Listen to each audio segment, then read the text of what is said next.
With the element of color, we'll be discussing it heavily when we start the paint unit, which will be about 2 weeks away, okay? We're going to do an in-depth study about color theory, how it's made, how we react to color, how do we create new colors, and so on.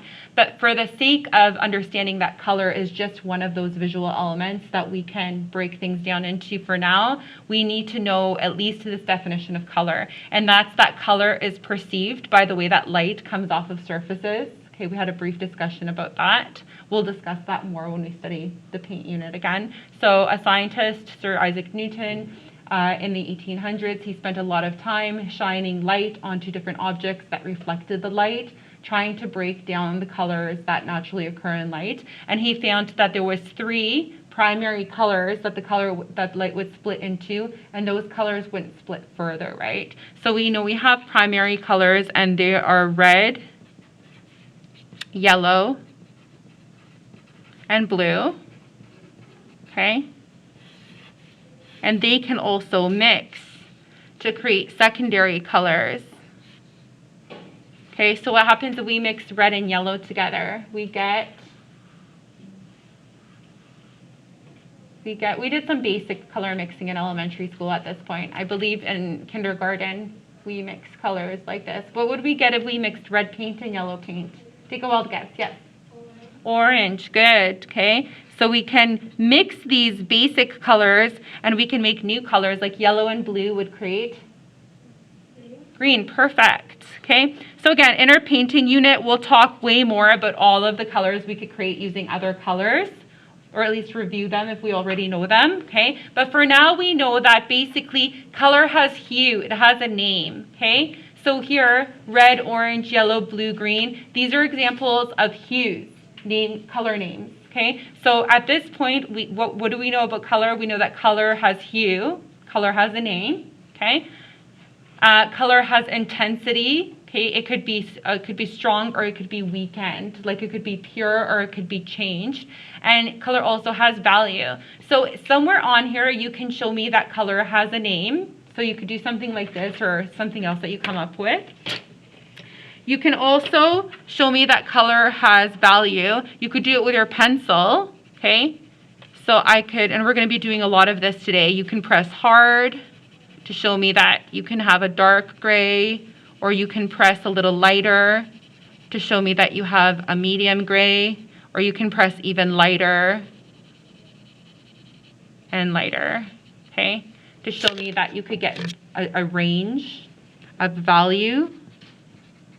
If you chose to do this using pencil crayons, that's a good idea too. Again, you don't have to. But if you wanted to approach this using actual colors, perhaps you actually applied some color to your doodle. Remember, this is just a study sheet for you. So whatever you doodle in there is just going to help you remember the definition, okay? So maybe I actually wanted to show that, you know.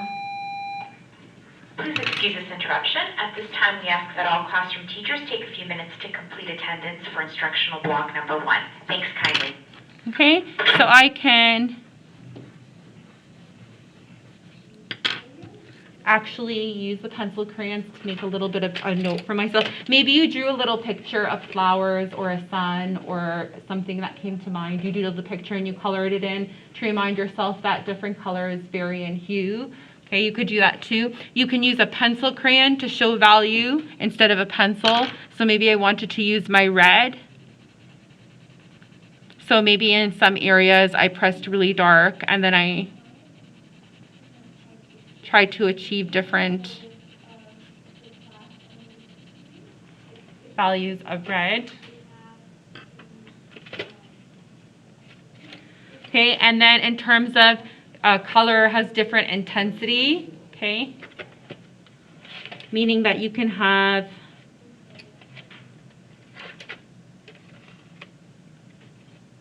very bright colors and very dull colors.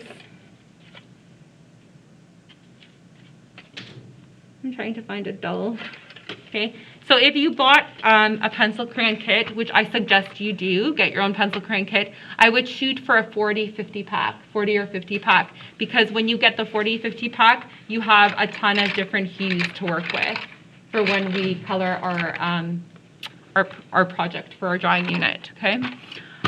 In there, you would be able to probably find a color and a duller version of it. So with this blue, I have a very intense blue here, right? I have a really bright blue, but then I also have like this very grayish blue, this very dull blue that almost looks,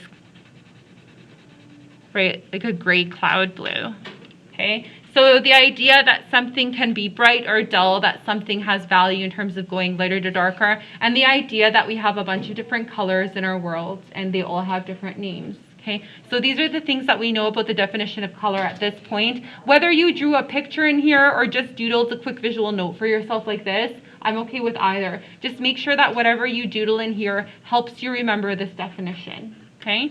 The next one here is value. Value is actually part of color's definition. Value, again, it refers to the lightness or darkness of a color. Any color can have value. As I showed you, we can achieve value with pencil and we can also achieve value with color. So maybe in this one you decided to actually apply value to an illustration, okay? Just for fun, okay? Maybe we drew an apple and we wanted to try to shade it in. We're going to be doing a lot of shading later, so if you don't know how to shade, you will by the end of today. Okay, so maybe you want to shade something going from darker to lighter.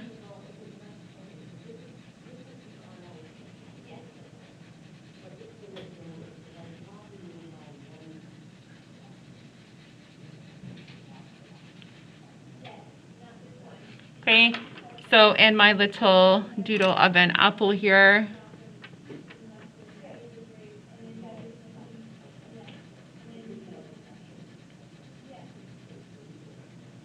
okay, I've used colors and I've used different values of those colors to make the illustration more dimensional, okay? Again, value is actually part of the definition of color. Every color can have a range of lightness and darkness. Like I said, if you go to Home Depot or Lowe's and you want to pick a color to paint your bedroom, there's usually a wall of swatches of color. You choose a color that you really enjoy, and usually when you pull the card out, it gives you different values of that color. Lighter versions and darker versions of that color.